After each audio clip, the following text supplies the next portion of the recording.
Okay, ladies and gentlemen, calling the meeting to order. This meeting of the New York State Board of Parole Board. Ton Agostini, Commissioner, present. Eric Berliner, Commissioner, present. W. William Smith, Commissioner, present. Otis Cruz, Commissioner, present. Paul, Commissioner, present. And present from the Board of Parole staff. Present from DOC staff. Patrick Bailey, Public Information. Thank you. And we have 8 public attendees this afternoon. Welcome. Some of you I recognize from other meetings. Thank you for joining us today. As you know, we don't take questions from the floor, but if you have any questions, you're free to put them in writing and send them to me, and if I can, I will respond as soon as possible. Has everyone had an opportunity to review the minutes of April 24th, 2017? And if so, are there any amendments that you would like to make by motion or motion to accept?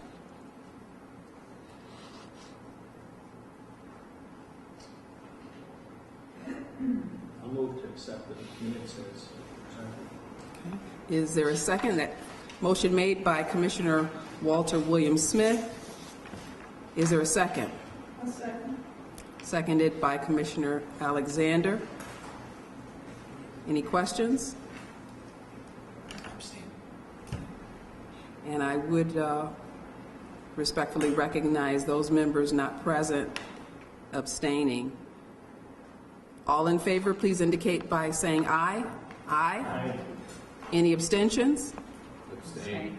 Okay. Thank you.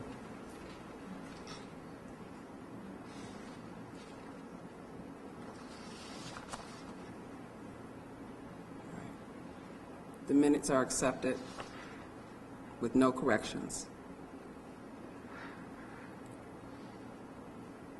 At this point, there is no old business to carry over from our last meeting of April 24th, 2017.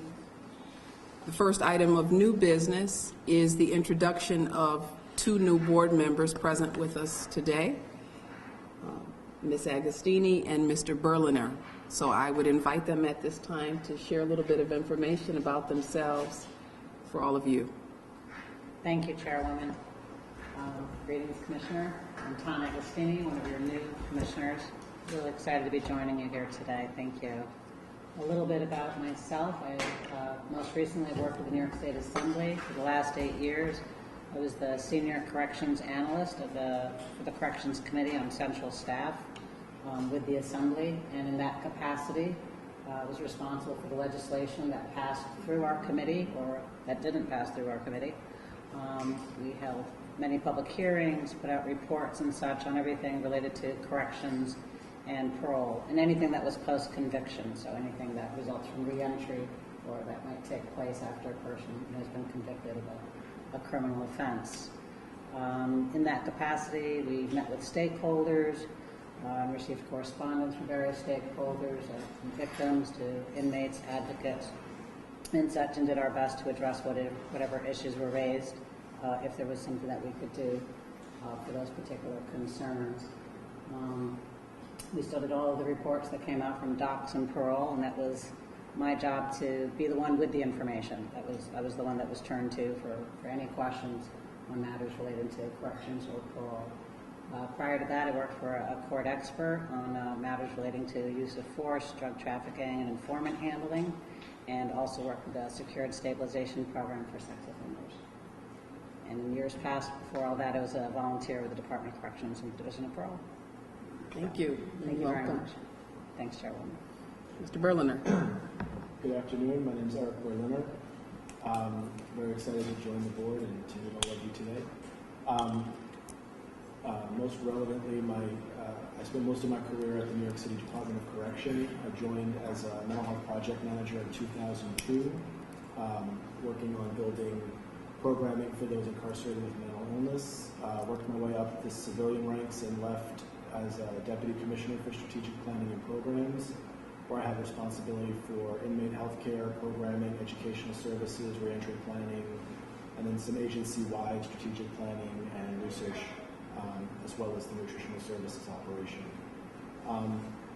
So I was on Rikers Island for about a little more than 13 years, and spent as much time as I could during that period walking around the facilities, talking with incarcerated men and women, the line staff, the supervisory staff, and learning from the ground up what the challenges and problems were there,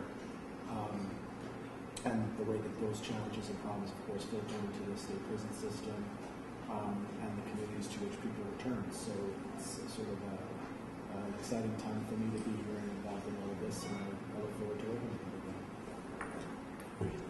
Thank you, and welcome again. Does anyone have any items of new business for the public record? Okay.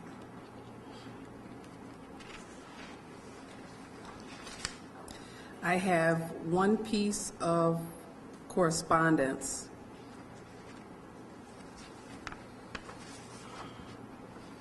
This is a letter dated June 13th, 2017, received into my office June 19th, 2017, addressed to me, and also Commissioners Evans, Alexander, and Cruz, regarding expression of gratitude and update on my release to parole supervision.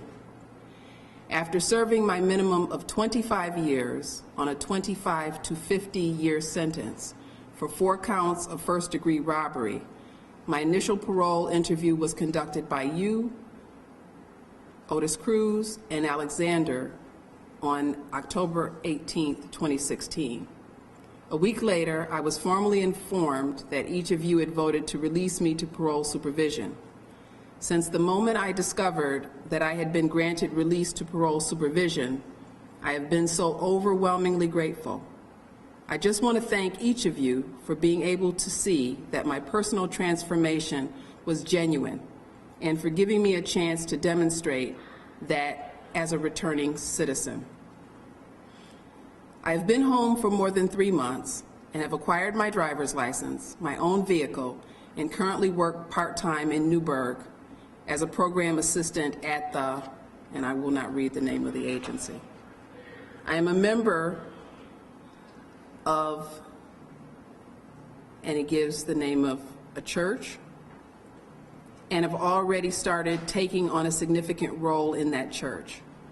I love living a responsible, productive, respectable, and law-abiding life. I am taking my time, confident that full-time employment is on the horizon. I am already being considered for full-time employment, but that will happen in its own time. I love being an asset and navigating society as someone who finally and fully appreciates the privileges of liberty. I am so humbled by life and the grace that you have all extended to me. I will continue to demonstrate my joy and my gratitude. You will come to see that your belief in me was not for naught. Thank you so much for giving life back to my family and I. I will continue to update each of you on my progress. Each of you is invested in me, and I feel the weight of that. Again, thank you so much for your grace. Gratefully, and the signature of this person. I want you to know I will continue to share these as often as I receive them, no matter who made the decision. I think it's important for us to know when people are doing well based on our decisions. And it's important for people watching these meetings to know that we do take great care, and we do see when transformations has occurred, and we weigh all of the standards and the factors as diligently as we know how, and we support one another in doing that. And I think people need to know that we do that, and need to know that the people most impacted by our decisions, some of them are pleased with our decisions. And so I will continue to share these, as I said, as often as I receive them. And I thank you for your attention to them. We also know that there are retirements on the horizon for some people. One of our own retired since our last board meeting. Former Commissioner Lisa Elovich retired in June and is going on to the next chapter in her life. And so we didn't have the opportunity to have a meeting with her to say congratulations to her. But it's my hope that in an upcoming meeting, maybe as soon as July, we can invite her back to formally congratulate her in her future endeavors, as well as former Commissioner Hernandez, since they're still in the area and we have the ability to do that. So, so it's my hope that we can pull it together for July. If not July, then August. And then there are other staff people. I will not announce their names at this point in time.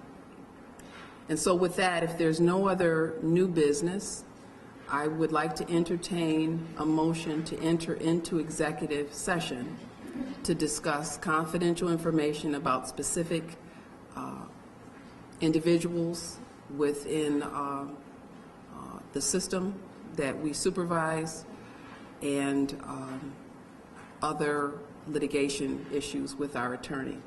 Is there a motion to enter into executive session for those purposes? Commissioner Coppola has made a motion to enter into executive session, and I would add, and at the conclusion of that, adjourn the meeting. Is that okay to amend that? Thank you. Made by Coppola, second by Commissioner Julie Smith. All in favor, please indicate by saying aye. Aye. Any nays? Any abstentions? We are in executive session. Thank you.